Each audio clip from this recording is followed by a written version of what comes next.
Hello guys, ibalik sa pagluluto na naman tayo. Ngayon, ang ating iluluto ay sarsyadong bangus. Ito ang ating mga sangkap, sibuyas, kamatis, at bawang. Ngayon, naisalang na natin yung bangus. Ngayon, balik na rin po natin siya. At ano na yan. Ito lang ano niya, kabila niya.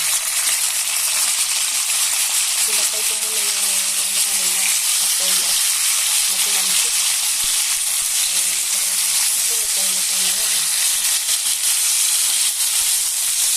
Ito wala. Ayan, wala natin sa ulit. Wala natin yung kabilang side na maluto. Crispy siya. Okay na po yung isda. Alisin na natin sa kawali.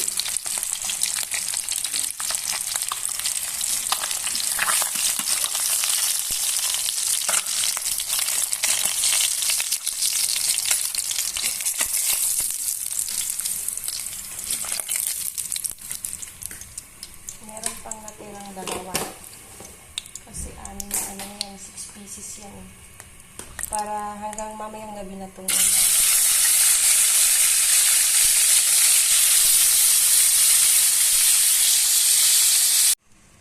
At naiprito na po natin yung bangus. Ngayon, igisa na natin yung sibuyas.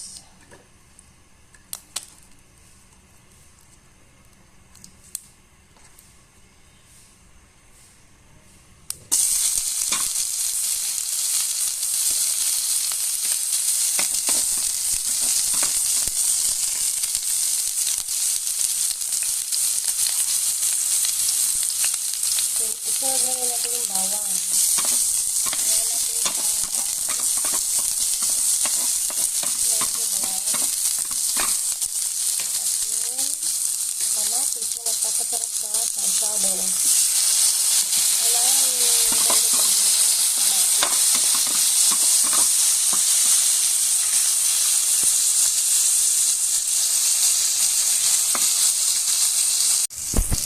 Okay na po yung kamatis, sibuyas, luto na, at ilagay na po natin yung isda.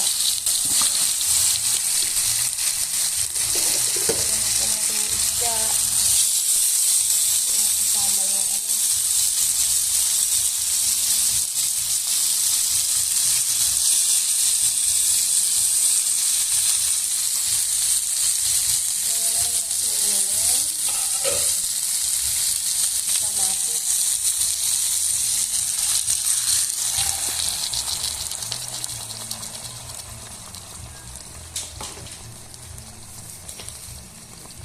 asin.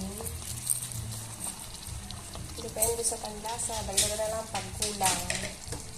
Lagyan natin siya ng paminta.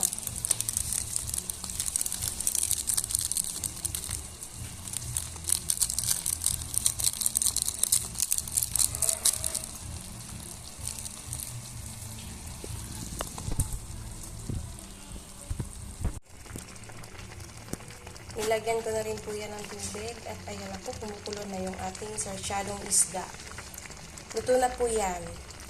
Thank you for watching. Follow for more. Bye!